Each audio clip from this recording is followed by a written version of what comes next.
সব সময় সর্বযুগে ইসলাম নারীদের অধিকার সবচেয়ে বেশি দিয়েছে।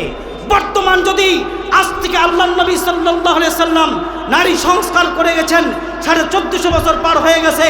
আজকে 1450 বছর পর আসে যদি কোনো কুলঙ্গার নারী, কোনো হিজড়া নামক নারী আমার দেশে নারী নীতিমালাকে সংস্কার নামক দাবি করতে চাই, আমরা বলতে চাই এমন নারীকে আমাদের বাংলাদেশে দেখতে চাই না। বলেন ঠিক না বেঠিক? আরো জোরে ঠিক না বেঠিক? আমার দেশ, এদেশ মুসলমানের দেশ। যদি কোনো নারী নীতি শিক্ষার সংস্কার করতে হয়, আমার দেশের শিক্ষাবিদ যারা আছে, আমার দেশের আলেম যারা আছে, আমার দেশের ওলামা যারা আছে, পীর মাশায়েখ, বীর মুজাহিদিন যারা আমার দেশে আছে, তারাই একমাত্র এই শিক্ষা, এই নারী নীতিকে সংস্কার করবে, তাও আবার ইসলামী শরিয়া মোতাবেক। বলেন ঠিক না বেঠিক? ইসলামী শরিয়াকে বাদ দিয়ে কোনো সংস্কার হতে পারে? বলে হতে পারে। এই জন্য সম্মানিত হাজিরিন, এই জনসমুদ্র থেকে বলতে চাই, আজকে যারা নতুন করে নারী সংস্কারের কমিশন তারা দাবি করে, আমরা এখান থেকে আমাদের তত্ত্বাবধায়ক প্রধানকে বলতে চাই, আপনি অচিরেই যারা আজকে হিজড়া নারী নামক আজকে তারা সংস্কার নীতিমালা আপনাকে দিয়েছে, তাদেরকে অ্যারেস্ট করেন, তাদেরকে জেলখানায় ভর্তি করে দেন। বলেন ঠিক না বেঠে? والذين معه وشداء على الكفار।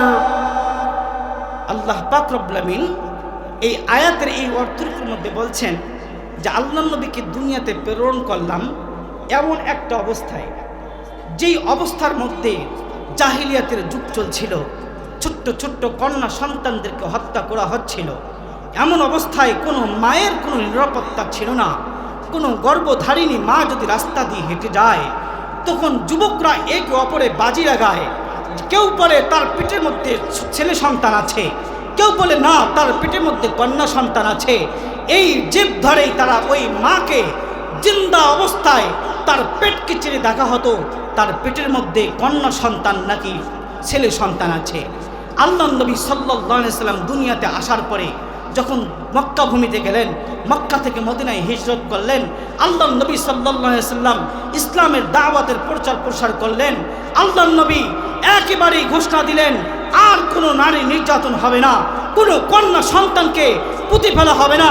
বরং আল্লাহর নবী আরও ঘোষণা দিলেন, কোনো মানুষের যদি 2টি কন্যা সন্তান থাকে, কোনো হাদিসের মধ্যে 4টি সন্তানের কথা বলা হয়েছে, যদি ওই সন্তানগুলোকে খুব সুশিক্ষায় শিক্ষিতা বানায়া একজন সুশিক্ষিত দিনদার একজন পুরুষের হাতে তুলে দেয়, তাহলে ওই বাবার জন্য জান্নাত অবধারিত। বলেন সুবহানাল্লাহ। বলেন তো দেখি, নারীর অধিকারে ফিরাই দিয়েছে কে? বলেন ইসলাম। কে? ইসলাম। নারীর অধিকারকে ফিরাই দিয়েছে কে? ছোট্ট কন্যা সন্তানকে জীবিত হত্যা থেকে বাঁচিয়েছে কে? বলেন তো, নারীর অধিকার ইসলাম লঙ্ঘন করেছে না তার অধিকার দিয়ে দিয়েছে? বলেন তো দেখি, ইসলাম তাদের অধিকার দিয়ে দিয়েছে নাকি লঙ্ঘন করেছে? সব সময় সর্বযুগে ইসলাম নারীদের অধিকার সবচেয়ে বেশি দিয়েছে। বর্তমান যদি আজ থেকে আল্লাহর নবী সাল্লাল্লাহু আলাইহি সাল্লাম নারী সংস্কার করে গেছেন, 1450 বছর পার হয়ে গেছে। আজকে 1450 বছর পর আসে যদি কোনো কুলঙ্গার নারী, কোনো হিজড়া নামক নারী আমার দেশে নারী নীতিমালাকে সংস্কার নামক দাবি করতে চাই, আমরা বলতে চাই এমন নারীকে আমাদের বাংলাদেশে দেখতে চাই না। বলেন ঠিক না বেঠিক? আরো জোরে ঠিক না বেঠিক? আমার দেশ, এদেশ মুসলমানের দেশ। যদি কোনো নারী নীতি শিক্ষার সংস্কার করতে হয়, আমার দেশের শিক্ষাবিদ যারা আছে, আমার দেশের আলেম যারা আছে, আমার দেশের ওলামা যারা আছে, পীর মাশায়েখ, বীর মুজাহিদিন যারা আমার দেশে আছে, তারাই একমাত্র এই শিক্ষা, এই নারী নীতিকে সংস্কার করবে, তাও আবার ইসলামী শরিয়া মোতাবেক। বলেন ঠিক না বেঠিক? ইসলামী শরিয়াকে বাদ দিয়ে কোনো সংস্কার হতে পারে?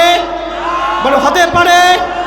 এই জন্য সম্মানিত হাজিরিন, এই জনসমুদ্র থেকে বলতে চাই, আজকে যারা নতুন করে নারী সংস্কারের কমিশন তারা দাবি করে, আমরা এখান থেকে আমাদের তত্ত্বাবধায়ক প্রধানকে বলতে চাই, আপনি অচিরেই যারা আজকে হিজড়া নারী নামক আজকে তারা সংস্কার নীতিমালা আপনাকে দিয়েছে, তাদেরকে অ্যারেস্ট করেন, তাদেরকে জেলখানায় ভর্তি করে দেন। বলেন ঠিক না বেঠে?